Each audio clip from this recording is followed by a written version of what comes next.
हमारी भी दुर्दशा सत्संग से ही होती है, सत्संग से। हाँ, आप ही कह गए थे कि किसी को नहीं काटना, अहिंसा परमो धर्म। महात्मा बोले, अरे पगले, तू मेरे उपदेश का अर्थ ही नहीं समझा। मैंने कहा था तुम अहिंसक बनो, इसका अर्थ दूसरे को काटो मत। काटने के लिए मना किया था, लेकिन क्या फुफकारने के लिए भी मना किया था? अगर तुम काटोगे तो दूसरा नष्ट हो जाएगा, और फुफकारोगे नहीं तो तुम ही नष्ट हो जाओगे, इसलिए फुफकारो। सांप ने कहा तो आज्ञा है? बोले बिल्कुल। अब आए बच्चे झूला झूलने, और जो सांप ने फुफकार मारी उतनी दूर खड़े रहे। हम काटना भूल जाएं ये बात तो ठीक है, लेकिन अहिंसा इस हद तक चली जाए कि हम फुफकार नहीं भूल जाएं, लोग हमारी शांतिप्रियता को कायरता समझें।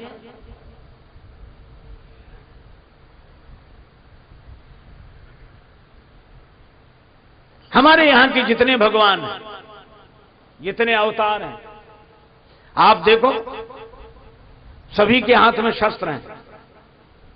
श्री राम जी के हाथ में धनुष बाण, हनुमान जी के हाथ में गदा, शिव जी के हाथ में त्रिशूल, माता भवानी के हाथ में तलवार है। सब शस्त्र क्यों रखते हैं? हमारे यहां दो की परंपरा है, शास्त्र और शस्त्र।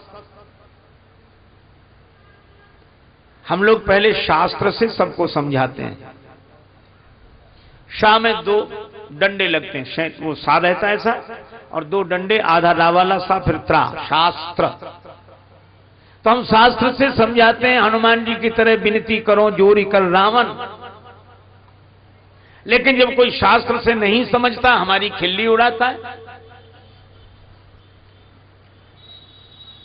तो फिर शास्त्र में से एक डंडा बाहर निकल आता है, और डंडा बाहर निकलते ही शास्त्री शस्त्र हो जाता है।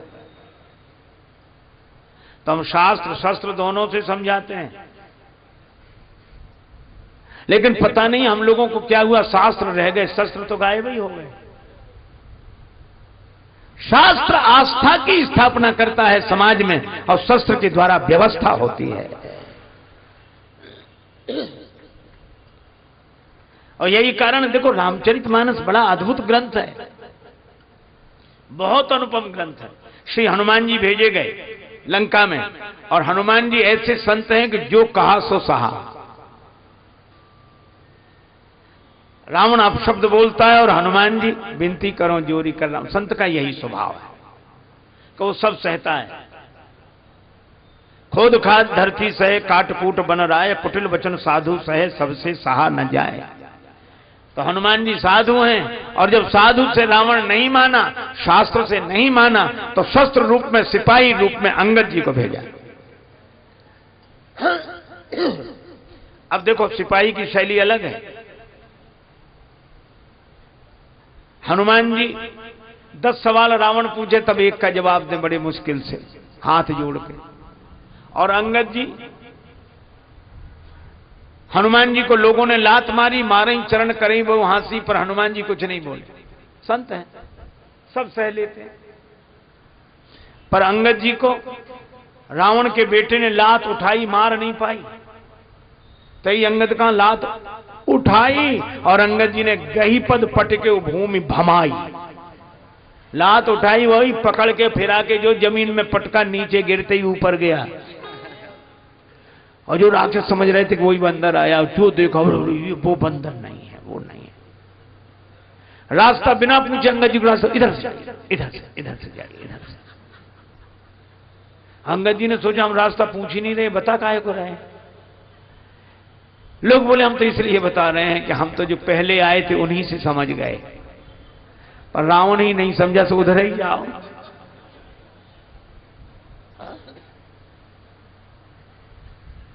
और उधर इसलिए भेज रहे कि हम तो बच्चे हैं, तुम ही जाओ उधर। और रावण की तो आदत, क्या बोला, कह लंकेश कवनते बंदर, वो ऐसे ही बोलता। हनुमान जी से भी ऐसे ही बोल रहा था, कह लंकेश कवनते कीशा। अंगद जी से बोला, कह लंकेश कवनते बंदर। अरे बंदर कौन है रे तू? तो हनुमान जी ने तो हाथ जोड़कर कहा कि मैं राम जी का दूत हूं। परवाह रे अंगद जी, जैसे ही रावण बोला कह लंकेश कवन तय बंदर, अंगद जी तुरंत बोले मैं रघुवीर दूत 10 कंधर। तुम हमें बंदर कहो और हम तुम्हें श्रीमान जी आदरणीय पूजनीय। तुम कहो बंदर, हम कहेंगे 10 कंधर। एक चौबे जी थे, बड़े अच्छे सज्जन आदमी, उनसे कोई कहे चौबे जी तो संबोधन में उत्तर दे हां जी, और कोई कहे आके चौबे तो वो तुरंत कहते क्यों बे। अंगद जी ने वही करके दिखाया।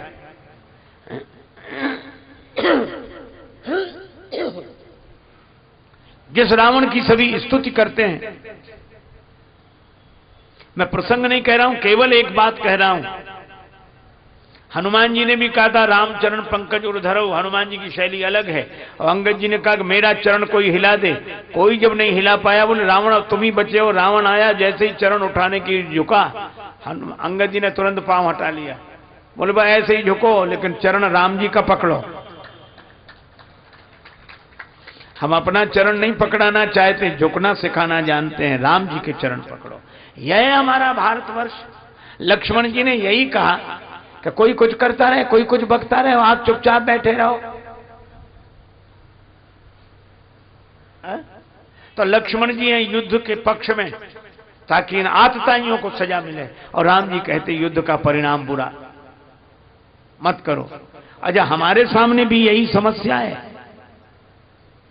युद्ध करें न करें। एक मत राम जी का है, एक मत लक्ष्मण जी का है। लेकिन राम जी ने कहा चिंता मत करो, युद्ध की जरूरत नहीं है, शांति हो जाएगी। का कैसे होगी शांति? इसीलिए आप वर्णन पढ़ते हैं, परशुराम जी तब मिले जब राम जी की बारात लौटकर अयोध्या जा रही थी। पर तुलसीदास जी ने सोचा जंगल में मोर नाचा किसने देखा, परशुराम जी तो यहां आने चाहिए। ते अवसर सुनी सेव धनु भंगा,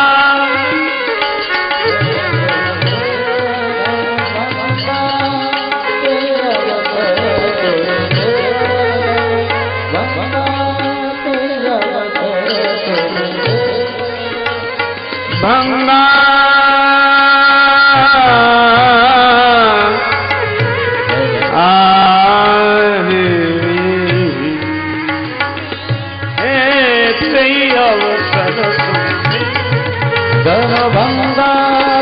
अवसर सुनि भंगा, सुनि भंगा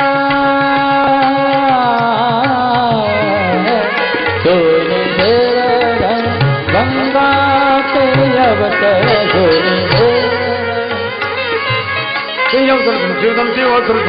अवसर सुनि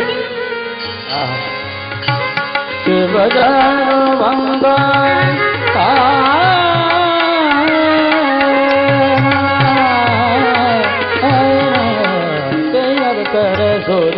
देवधन भंगा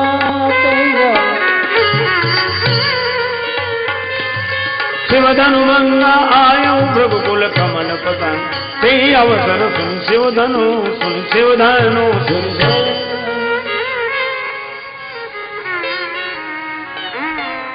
उसी समय परशुराम जी फरसा लिए वीर वेश में सामने आकर खड़े हो गए।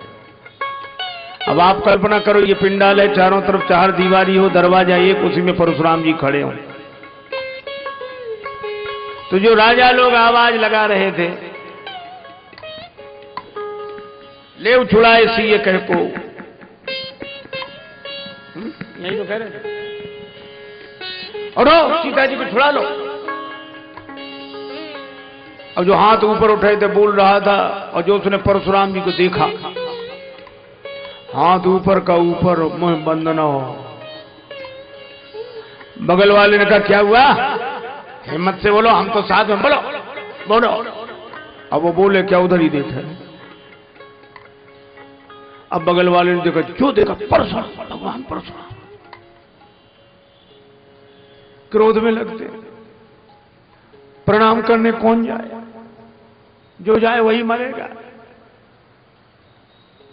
नहीं जाओगे तो और जल्दी मरोगे। तो जो जहां थे वहीं से सिर रख रख के पितु समेत ले ले निज नामू, लगे करन सब दंड प्रणाम। और परशुराम जी जिसकी ओर गौर से देखें कि इसे पहले भी कहीं देखा है, वो समझता था कि बस हमारी उम्र के दिन पूरे हो गए। यही सुभाए चित वही हित जानी,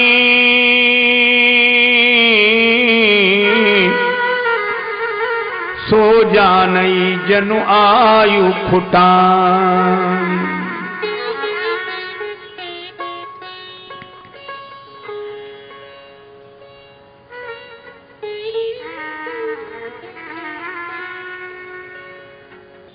जनक जी ने आकर प्रणाम किया, सीता जी से प्रणाम कराया, विश्वामित्र जी आए, राम जी लक्ष्मण जी को बाद में बुलाया, पहले नहीं। विश्वामित्र जी को गले से लगा लिया परशुराम जी ने, और परशुराम जी के दोनों हाथ विश्वामित्र अपने बगल में दबा लिए। और उसी समय बोले, राम चलो प्रणाम करो, लक्ष्मण प्रणाम करो। मतलब ये था कि जब तक हम इनके फरसे वाला हाथ दबाए तब तक कर लो प्रणाम, नहीं ऐसे प्रणाम करने कोई कह देगी यही है, फरसा उठ जाए तो संभाले कौन। राम जी लक्ष्मण जी ने प्रणाम किया, आशीर्वाद दिया। अरे भाई बड़े सुंदर है, कौन है, इतनी जल्दी परिचय दिया, राम लखन दशरथ के ढोटा। आशीर्वाद ठीक ठीक। अब जनक जी से पूछा ये भीड़ कैसी इकट्ठी है। जनक जी ने कहा बेटी का विवाह धनुर्भंग की प्रतिज्ञा की थी, धनुर्भंग की प्रतिज्ञा की थी। परशुराम जी ने पूछा क्या धनुष टूट गया। पलटकर देखा धनुष के दो टुकड़े। बड़े क्रोध में बोले, कौजल जनक धनुष कहीं तोड़ा।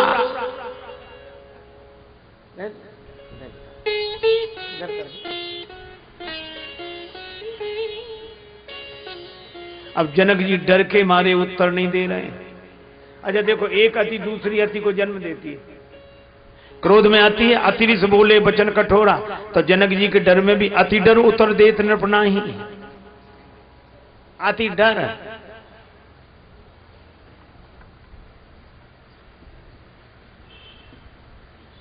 राम जी ने देखा कि कोई नहीं बोल रहा है।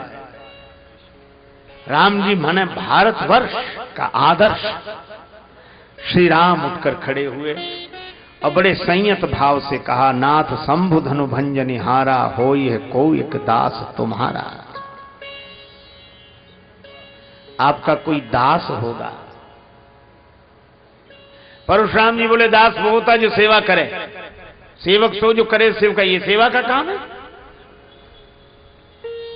राम कान खोलकर सुन लो, जिसने शंकर जी का धनुष तोड़ा वो सहस्त्राबाहु के समान हमारा शत्रु है। सभा में बैठे राजा कांप गए।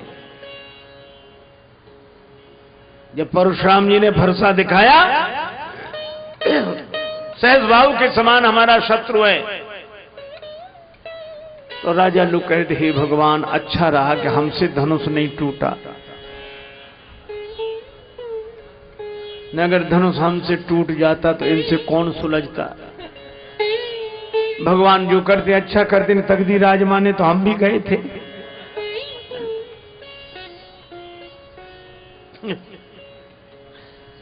कुछ दम्भी स्वभाव के राजा थे। दम्भी स्वभाव के राजा क्या बोले, हम तो जानते थे, हम जानते थे, पहले से पता था।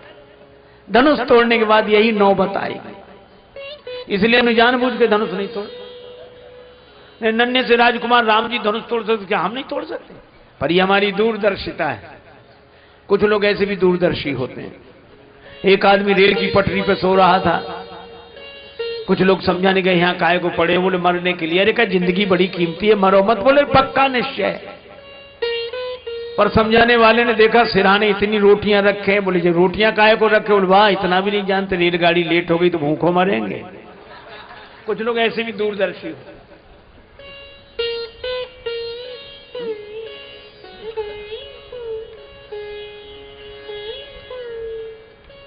भगवान ने परशुराम जी के मन में प्रेरणा की कि इनका इलाज और हो जाए। तब तक परशुराम जी बोले, सो बिलगाई बिहाई समाजा, न तुम्हारे जई हैं सब राजा। वह समाज छोड़कर अलग हो जाए या समाज उसे अलग कर दे, नहीं तो जितने राजा हम सबको मार डालें। और राजा लोग लगे कांपने के, भगवान धनुष का धनुष नहीं टूटा, मरे और जा रहे हैं। धनुष तोड़ के ही मरते तो नाम होता कि साहब धनुष तोड़ के मरे। एक राजा ने कहा, हमने तो पहले ही कही थी कि घर चलो।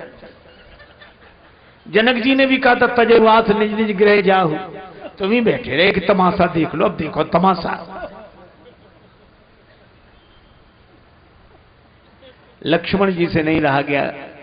वे सोचने लगे, गुरुजी अच्छे देश में ले आए, यहां एक ही समस्या रहती, धनुष। थोड़ी देर पहले एक महापुरुष नाराज हो रहे थे, क्यों नहीं टूटता, किसी से नहीं टूटता जनक जी, और टूट गया तो दूसरे इसलिए नाराज, क्यों टूट गया, किसने तोड़ दिया। लक्ष्मण जी प्रभु से बोले कि बुरा ना मानो तो इन बाबा जी से दो बात हम कर लें। बोले तुम क्यों करोगे? बोले जो जिस भाषा का जानकार हो उसे उसी भाषा में बात करने में सुविधा रहती है। आपकी भाषा ये समझ नहीं सकते, इनकी भाषा आप बोल नहीं सकते, इनकी भाषा के विशेषज्ञ तो हम हैं। अंग्रेजी जानने वाले से अंग्रेजी में, हिंदी जानने वाले से हिंदी में, उर्दू जानने वाले से उर्दू में, जो जिस भाषा का जानकार हो। अब जानकारी हो ना, शब्द ही शब्द याद हो। कुछ लोगों को ऐसे ही शब्द याद होते हैं। एक आदमी को अंग्रेजी के 3-4 अक्षर याद हो गए, अर्थ पता ही नहीं था, वो 3-4 शब्द ही बोलता था बस। Yes, no, very good, thank you. और जब निकले कोई मिले क्रम से बोलते यस, फिर कहता no, very good, thank you. लोग हंसते थे, उसे खुद पता नहीं था इनका मतलब क्या है। एक बार रेल में जा रहा था, किसी की अटैची चोरी हो गई, तो किसी ने कहा कि भाई साहब आपने हमारी अटैची देखी है? उसे अंग्रेजी बोलने का मौका मिला। अटैची देखी है? बोला यस। तो बोले प्लीज दे दीजिए। तो दूसरा अक्षर बोला नो। उसने डांटा कि हमारी एक अटैची का देने ना, क्यों जा। सो बोला वेरी गुड। सो उसको लगी कि सब पगला, 2-4 थप्पड़ लगाए और उसे लगा आखिरी सब तो बोल ही थे। तो बोला थैंक यू। अरे शब्दों का अर्थ तो पता हो। तो लक्ष्मण जी ने कहा कि इनकी भाषा में हम इन्हें समझा दें। भगवान मौन रहे, मौनम स्वीकृति लक्षण में। लक्ष्मण जी गए, बोले बाबा जी नाराज क्यों हो? क्यों नाराज हो? परशुराम जी बोले ये धनुष टूट गया। अच्छा धनुष टूट गया तो आप क्यों टूटे जा रहे हो? आप कोई धनुष हो? कितनी बढ़िया बात है। क्या आप धनुष हो? बोले नहीं हम तो धनुष नहीं। बोले फिर क्यों टूट रहे हो? अच्छा चलो आप धनुष नहीं हो, आपका धनुष है? नहीं हमारा नहीं। किसका है? हमारे गुरु भगवान शंकर का। तो शंकर जी ने मना किया था कि मत तोड़ो। उन्होंने तो जनक जी को दिया था, उन्होंने तोड़वा दिया। ना आपका धनुष है ना आपको दिया गया, आप बीच में काहे को दुखी हो? परशुराम जी मन में सोचने लगे कि बच्चा बात तो ठीक कह रहा है, हम क्यों दुखी हैं? आपको कई लोग ऐसे मिलेंगे जो कहते महाराज हम बहुत परेशान हैं, हम बहुत परेशान हैं। उनसे पूछो क्यों परेशान हो? कहते हमें खुद समझ में नहीं आता कि हम क्यों परेशान हैं। अच्छा बोलो समझ में आ जाए तो परेशानी आधी कम हो जाएगी कि नहीं?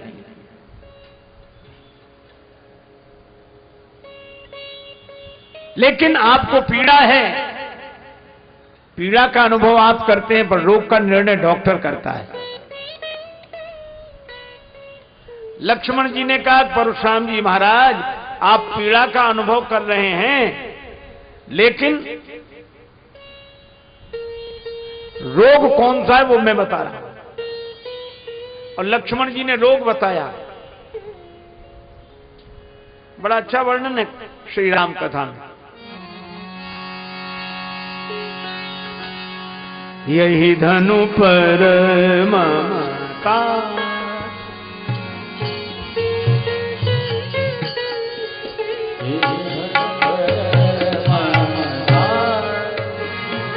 ममता के ही हेतु यही धनु पर ममता, ममता ममता।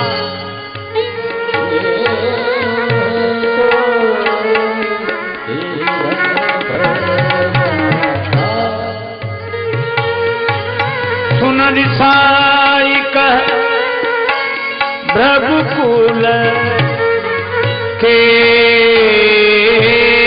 तू हे माता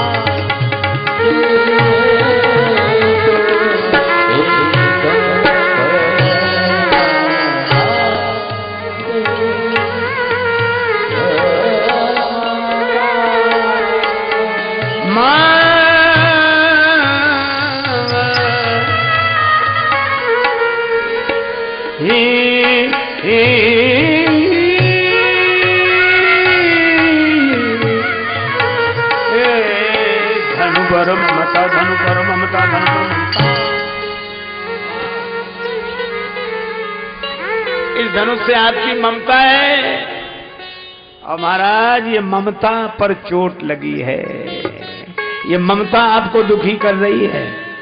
अच्छा देखो कितनी बढ़िया बात है, हम लोग अगर अपने जीवन की ओर देखें किसी का मरना हमें दुखी नहीं करता।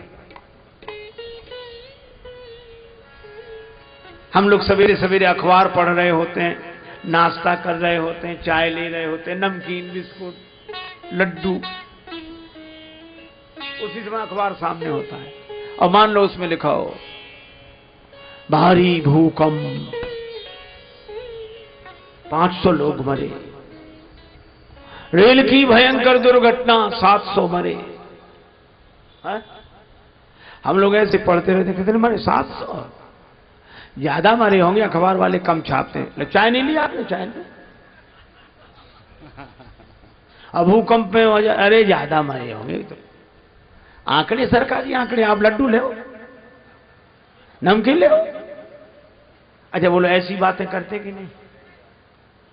आप ये देखो, अगर किसी के मरने से हम दुखी हो रहे होते तो क्या नाश्ता कर पाते? इसका मतलब किसी का मरना हमें दुखी नहीं करता। और मान लो अपना ही कोई खास बीमार हो जाए, अस्पताल में भर्ती, रो रहे, अरे कहा कि अब तो डॉक्टरों ने कंट्रोल कर लिया, आपने कल से कुछ पानी भी नहीं पिया है, कुछ तो रोने लगते। जब तक वो स्वस्थ ना हो जाए हम तो पानी भी नहीं पिए। एक आदमी मरा नहीं, बीमार है, हम पानी भी नहीं पी पाते। और 1000 मर गए थे तब कुछ नहीं लगा, 700 मरे तब कुछ नहीं लगा, और एक आदमी के बीमार होने में। इसका अर्थ है कि हम मृत्यु के कारण दुखी नहीं होते, ममता के कारण दुखी होते हैं।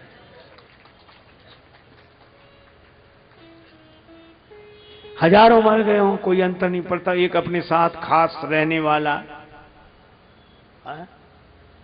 संगत करने वाला,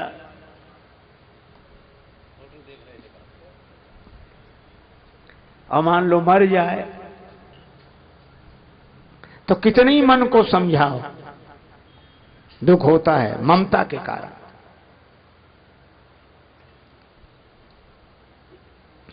लक्ष्मण जी ने कहा तुम्हारी इस धनुष से ममता है, ममता न होती तो ये दुख नहीं होता।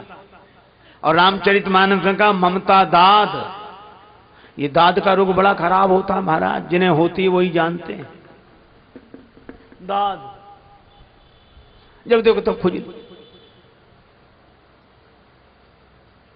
औरों के भी अंग हैं, उन्हें नहीं लगती खुजली क्योंकि दाद नहीं है। इसी तरह ममता की दाद जिसके मन में होती है उसी को वासना की खुजली लगती है। अब बात तो लक्ष्मण जी ने सही कही, ममता, लेकिन केवल ममता होती तो दूर हो जाती। अहमता, छोटा बच्चा हमें समझा रहा है। एक वृद्ध से व्यक्ति ने कहा, बच्चे ने, कि भगवान का भजन करो। तो वृद्ध क्या बोला? कलयुग आ गया है, कौन कलि के गुण गावे रे, छोकरा ज्ञान सिखावे रे। बेटे ने कहा कानों से भगवान की कथा सुनो, इन कानन से सुनो अब कृष्ण कथा दिन रात। वृद्ध क्या बोला? जो सुन तो गांव में छिपके सबकी सुन तो बात, बने बहरा पछतावे रे। कथा सुनो। बोले अगर सुनाई पड़ता तो गांव भर की बातें ना सुनते।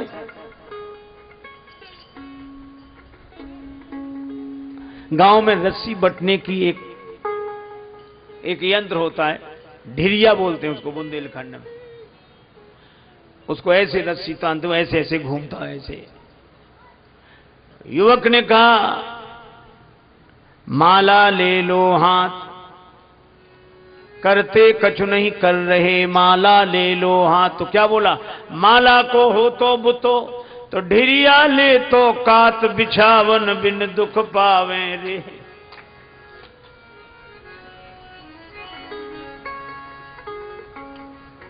इन नैनन सूझे नहीं, करो राम का ध्यान।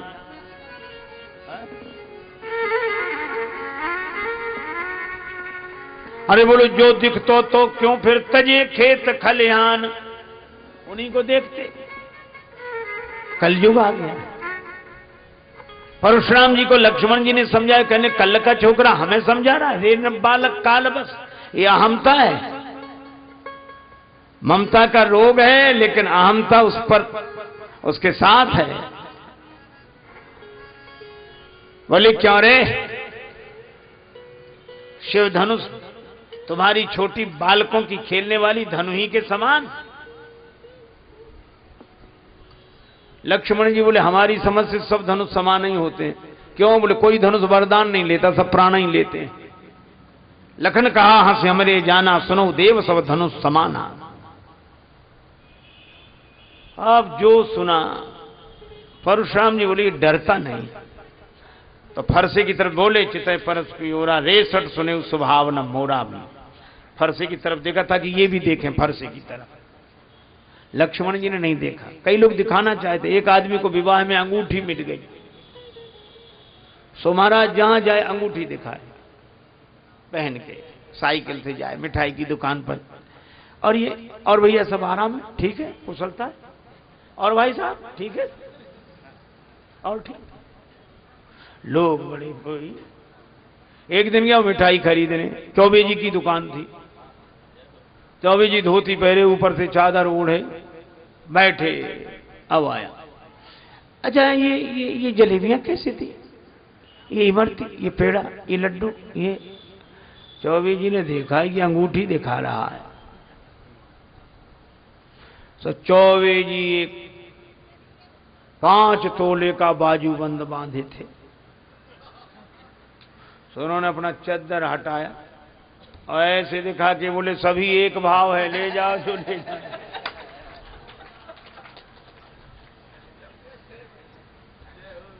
परशुराम जी फरसे की तरफ दिखाना चाहते हैं लक्ष्मण जी को। लक्ष्मण जी ने देखा ही नहीं। तो बोले परस विलोक महीप कुमारा, मेरा फरसा देख। लक्ष्मण जी बोले जब से आए हो तब से फरसा ही तो दिखा रहे हो, और ये गनीमत है कि हमने फरसा नहीं देखा। फरसा देखते तो युद्ध हो ही जाता। मैं फरसा नहीं देख रहा हूं। मैं जानते हो क्यों शांत हूं? क्यों? क्योंकि भृगुसुत समुझ जनेऊ बिलो की, मैं आपका यज्ञोपवीत देख रहा हूं। आप ब्राह्मण हैं, महात्मा हैं। फरसा देखता तो लड़ाई हो ही जाती। एक और धारे धनु, एक और धारे बाण, एक और परस सुधारे तेज तायो है। एक और शूल, एक और लौह वर्म झूल, एक और तोमर त्रिशूल लटकायो है। बिंदु कवि धन्य भृगुवंशज मुनीस, तुम्हें संत वेश में विचित्र रूपक लखायो है। और मैंने जान्यो को कुशल कारीगर है, जनकपुरी में शस्त्र बेचवे को आयो है। हमने समझा कोई बहुत बढ़िया कारीगर है जनकपुर में। आप तो परशुराम जी को आप जनि देव दोष मोहि लोगु, कटुवादी बालक बद जोगु। और हाय और जो आप तो। लक्ष्मण जी बोले हाँ काटो माता पिता का तो सिर। माता का सिर काट के पिता के ऋण से ऋण हुए, अब गुरु का ऋण रह गया तो हमारा सिर काट के पूरा कर ले। लेकिन तब रघुवंशी वीर नहीं मिले होंगे तुम्हें। अब तो परशुराम जी और राम जी ने तुरंत लक्ष्मण जी को देखा। सुनी लक्ष्मण बेहसे बहुल नयन तरे रे राम। लेकिन धन्य है लक्ष्मण जी जैसा कोई नहीं। देखो आप बल्ब का बटन दबाओ, बल्ब जल जाता है, ऑफ करो बुझ जाता है। लेकिन पंखा, आप बटन ऑफ भी कर दो तो भी पंखा 10-20 चक्कर लगाए बिना रुक ही नहीं सकता।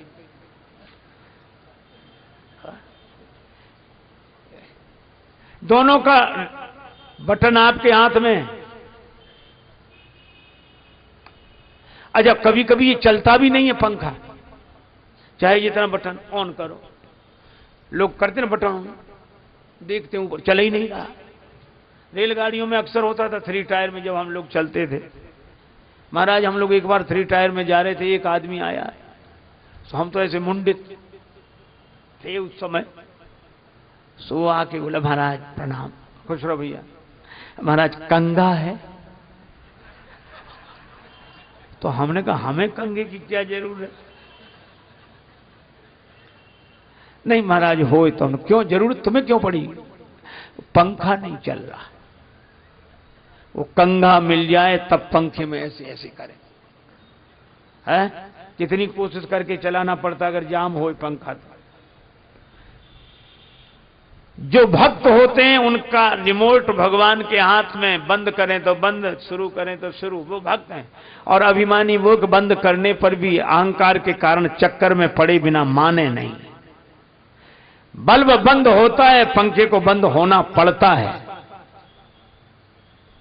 एक जगह हम लोग कीर्तन कर रहे थे, सीताराम सीताराम सीताराम कहिए, जाही विधि राखे राम ताही विधि रहिए, यही कह रहे हैं।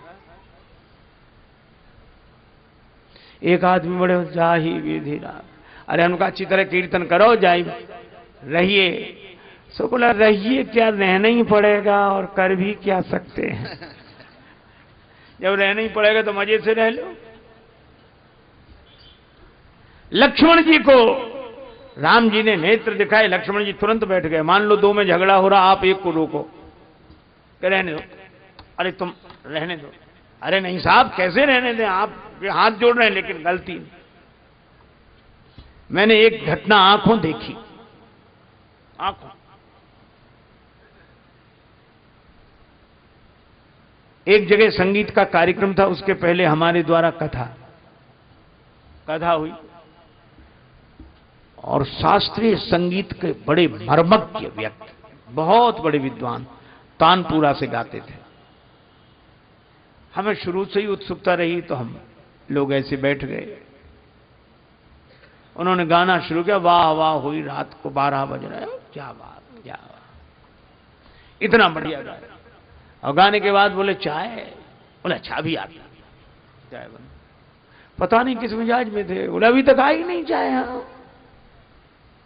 क्या आई सर? फिर क्या बोले, जिसके यहां ठहरे थे उसी से, तुम्हारे यहां जब से आए हैं कोई व्यवस्था ही नहीं। अब उसको भला बुरा हो ऐसी बातें करने लगी जैसे कभी जानते ही ना हो, सबके बीच में, गांव भर शहर भर सुन रहा है। तो उनको भी खराब लगा जिनके, तो उन्होंने कहा कि नहीं आप ये गलत कह रहे हैं, चाय अभी आ रही है आप। बोले नहीं नहीं नहीं। तो उन्होंने कहा कि नहीं ये बात गलत है। तो उनके गुरु बैठे थे वहीं, तो गुरु ने धीरे से कहा कि तुम चुप रहो। उनसे कहा कि तुम चुप रहो, तो तुरंत बोले तुम चुप रहो। तो उन्होंने कहा नहीं सर ये गलत बोल रहे हैं। मैंने खुद सुना, गुरुजी ने केवल एक बात कही, नहीं और सर एक साथ, नहीं और सर एक साथ, या तो सर मत कहो या नहीं मत कहो।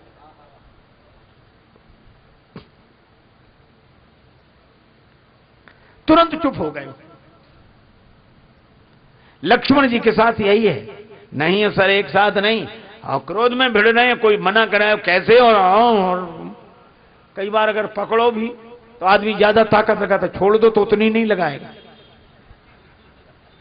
और आज इसे छोड़ूंगा नहीं, और अब तुम छोड़ दो, और तुम छोड़ दो नहीं तो तुम्हें नहीं छोड़ूंगा। लक्ष्मण जी नयन तरेरे राम, तुरंत जैसे कोई क्रोध ही ना हो। गुरु समीप गवने सकुच परिहर बानी बाम, यह है मर्यादा। राम जी ने हाथ जोड़े, महाराज आप क्रोध शांत करें। परशुराम जी बोले कैसे क्रोध शांत होगा, राम तोर भ्राता बड़ पापी, अगर ये फरसा नहीं चला तो।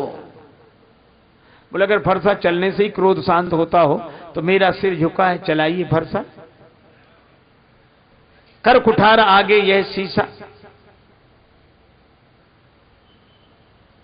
अब परशुराम जी ने फरसा उठाया तो फरसा चले ही नहीं। कैसे चले फरसा, हाथ चले तब तो फरसा चले। अच्छा हम लोग कितने खुश होते हैं, कई बार कहते उनकी चिंता मत करो वो तो हमारे हाथ में। अक्सर लोग कहते भैया उनको देख लेना, वो अरे हमारे हाथ में, वो हमारे हाथ में। हम लोग बहुत खुश होते हैं हमारे हाथ में, लेकिन हमारे हाथ में ठीक है, आपके हाथ में भगवान करे सब कुछ रहे, लेकिन ये बताओ आपका हाथ आपके हाथ में है। एक आदमी से किसी ने कहा कि दान दो, बड़ा सत्संग हो रहा है, बड़ा कार्यक्रम हो रहा है, महाराज का आश्रम बन रहा है और वृंदावन दो। सो बोले अब सब दे रहे हैं, हमारा देना कोई जरूरी है। अच्छा सब ऐसे ही सोचने लगे तो अरे कहा कि नहीं नहीं अपना अपना दान दिया अच्छा रहता है, दो। सो बोला अभी कौन मर रहे हैं जो दें, ये एक नया तर्क है, क्योंकि मरते ही समय दान दिया जाता है। तो उस समय के लिए काहे को बैठे हो, बोले इसलिए कि ताजा ताजा दान भगवान को भी याद रहेगा, इधर दिया उधर पहुंचे। अभी से दान दे दो फाइल गड़बड़ा जाए, इधर का उधर हो जाए, हिसाब किताब ही ना रहे। लोग हंसते थे तो मरते समय तुम्हारे पास होगा, अरे चिंता में, इतना तो हमने अपने हाथ में कर रखा है, हम किसी के भरोसे नहीं रहते, अपने हाथ में। बुढ़ापा आया, अरे अभी कौन मर रहे हैं। और उस आदमी ने सामने वाली दीवार में गड्ढा करा के धन उसमें रख दिया, सीमेंटेड करा दिया कि जब दान दे रहा हूं निकलवा के करा देंगे, हमारे हाथ में। पर भगवान की लीला, एक दिन वो ऐसा बीमार हुआ कि मुंह से बोल ना पावे, हाथ से लिख ना पावे, मुंह से बोल ना पावे। अब मित्रों ने कहा कि तुम्हारी ये दशा देखकर हमें बड़ा दुख होता है, लेकिन तुम कहते थे तुम्हारे हाथ में वो धन, बताओ कहां है। सो हाथ उठावे दीवाल की तरफ। मित्र कुछ समझ ना पावे। उसके बेटों को पता था, बेटे बड़े घाघ थे, उन्होंने सोचा बाप तो जा ही रहा है, धन और जाएगा। तो जब बेटों से पूछते कि पिताजी दीवाल की तरफ इशारा क्या करते हैं, बेटे बोले पिताजी कहते हैं कि देने के लिए धन बचा कहां, जो था सब इसमें लग गया, इसमें लग गया, इसमें। बोलो हाथ में तो है लेकिन हाथ में नहीं है। घड़ी सबके हाथ में, पर घड़ी किसी के हाथ में नहीं है। घड़ी सबके हाथ में है पर घड़ी किसी के हाथ में नहीं। एक महात्मा कहते थे, घड़ी घड़ी चली यह घड़ी कहती यही विनीत, मूर्ख तेरे जन्म की एक घड़ी गई बीत। घड़ी किसी के हाथ में नहीं है। अच्छा बोलो किस घड़ी क्या हो जाए, है हाथ में। और हम समझते कि घड़ी हमारे हाथ में, और अगर ध्यान से देखो तो हमने घड़ी को नहीं बांध रखा है, घड़ी ने हमारा हाथ बांध रखा है। अब बोलो फरसा तो तब चले जब हाथ में फरसा, मेरे हाथ में फरसा तो हाथ तो चले। अच्छा देखो हमारी दो तरह की स्थितियां हैं, एक वो है जो हमारे हाथ में, एक वो है जो हमारे हाथ में है, और एक वे हैं जिनके हाथ में हमारा हाथ है।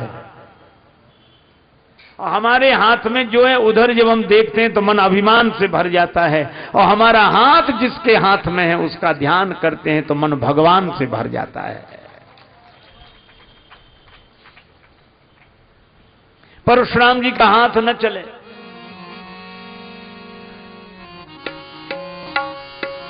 बहई न हाथ दहई रिस छाती हाथ दहई।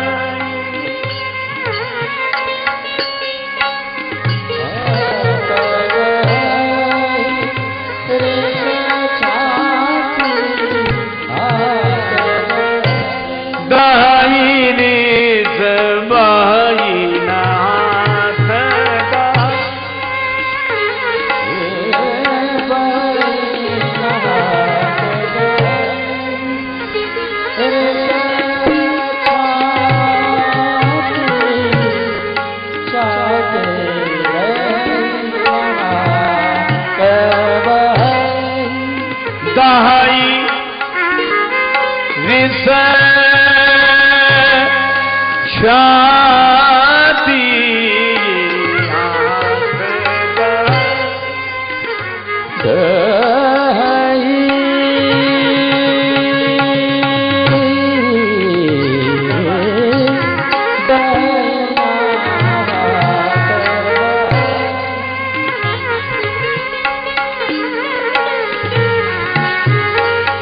बाईनाथ दाई लित छाती बाईनाथ दाई लित छाती बाईनाथ। हाथ नहीं चलता, छाती जल रही है। ये हाथ की ताकत कहां चली गई? अरे इस हाथ में ताकत आई कहां से थी? भगवान से। तो भगवान सामने ही तो नहीं है।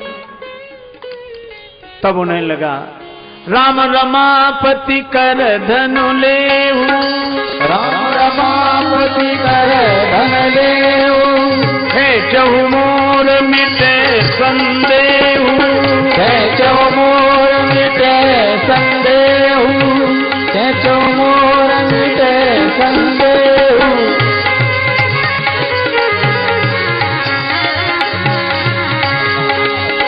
खेचौ मोर मिटे संदेह, खेचौ मोर मिटे संदेह, खेचौ मोर मिटे संदेह, खेचौ मोर मिटे संदेह। हे राम जी, मुझे लगता है भगवान विष्णु का इस रूप में अवतार हुआ है, इस धनुष को चढ़ा दी। तो परशुराम जी ने धनुष को देने की इच्छा की, तब तक देत चाप आप ही चले गए। धनुष अपने आप गया।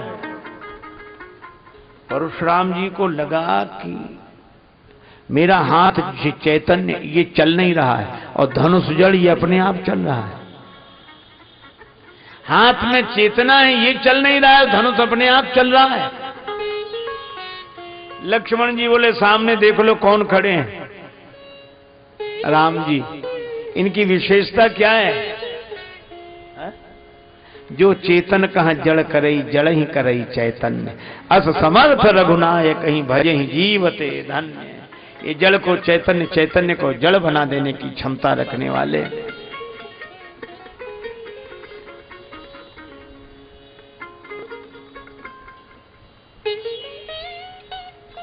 परशुराम जी चौंके, पर उन्होंने धनुष से कहा कि राम जी हाथ नहीं बढ़ा रहे, तुम क्यों जा रहे? धनुष बोला हमें राम जी की जरूरत है इसलिए जा रहे हैं, राम जी को हमारी जरूरत नहीं। अरे वो तो ठीक है कि थोड़ी अकड़ तो दिखाओ, राम जी हाथ नहीं बढ़ा रहे तो अपने आप जा रहे हो। धनुष बोला ना बाबा, एक धनुष ने अकड़ दिखाई तो दो टुकड़े हुए पड़े हैं, हम भी अकड़ दिखाएं, टुकड़े कराएं। लक्ष्मण जी राम जी से कहने लगे, जब परशुराम जी ने कहा इस धनुष को चढ़ाओ, लक्ष्मण जी बोले मेरी मानिए तो कछु बिनती सुनाऊं, नाथ आप मुनिराज के समीप हो सिधारे ना। क्यों? एक धनुष के पास गए थे, उसका ही तो मुकदमा चल रहा है, अब तक फैसला नहीं हुआ, और दूसरे धनुष के पास और जा रहे हैं। इसमें क्या गड़बड़ी होगी? इसमें तो परशुराम जी कह रहे हैं। बोले उसमें भी क्या गड़बड़ी थी, जनक जी खुद कह रहे थे। तो गड़बड़ी क्या हुई? बोले चाप गुरु को चढ़ो तो चेला जी पधारे, और चाप चेला को चढ़े तो कहूं गुरु जी पधारे ना। अभी तो परशुराम जी आगे मेरे गुरु का धनुष किसने तोड़ा, थोड़ी देर में शंकर जी मेरे चेले का धनुष किसने तोड़ा। ये तोड़ने तोड़ने की बात करोगे कि जोड़ने? राम जी मुस्कुराए। तब तक धनुष राम जी के पास आया, राम जी ने धनुष तान कर चढ़ा दिया। अब इसका लक्ष्य बताओ।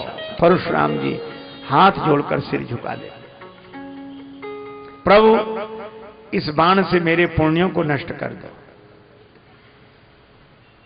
लक्ष्मण जी ने कहा पुण्य नष्ट करा रहे हो, पाप नष्ट कराओ। परशुराम जी ने कहा कि पाप तो उसी समय नष्ट हो गए जब इनका दर्शन हुआ, भगवान का दर्शन हुआ, पाप नष्ट, पुण्य बचे। अच्छा, जब पाप पुण्य दोनों नहीं बचेंगे तो जीवन चलेगा कैसे? गति राम ही सो मति राम ही सो, रति राम सो राम ही को बलु है।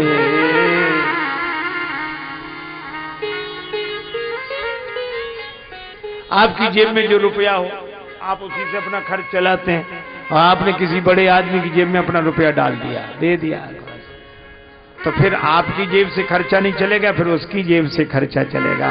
इसी तरह अपने कर्मों को भगवान को सौंप देने वालों की व्यवस्था भगवान की ओर से होती है।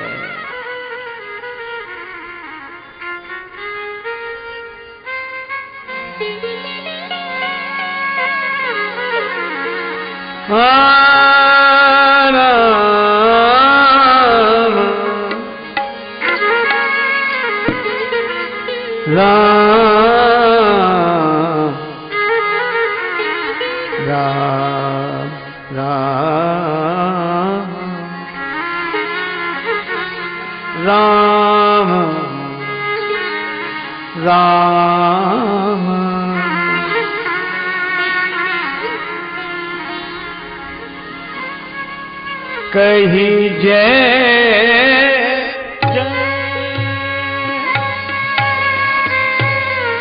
रघुकुल के तू, कही जय रघुकुल के तू, कही जय। अनुचित बहुत कहूं अज्ञाता,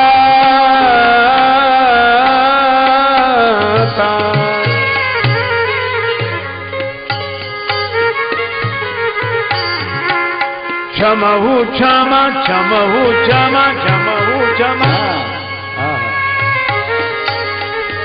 मंदिर दो भ्राता,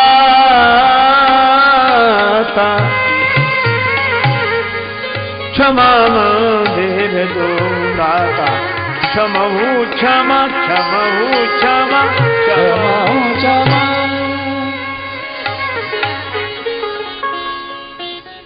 दोनों भाइयों से क्षमा मांग रहे हैं।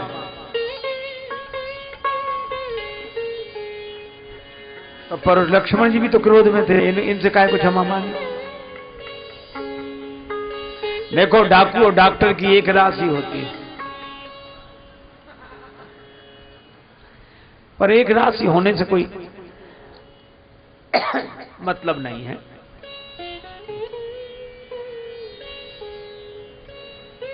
डाकू के नाम के साथ कुख्यात, डॉक्टर के नाम के साथ विख्यात।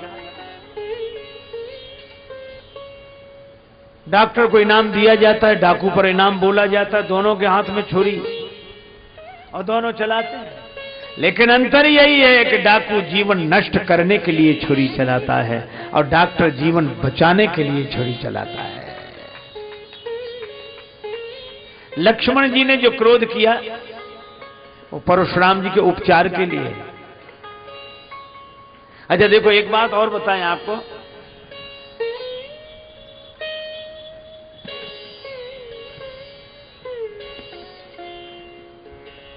हिंसा और अहिंसा।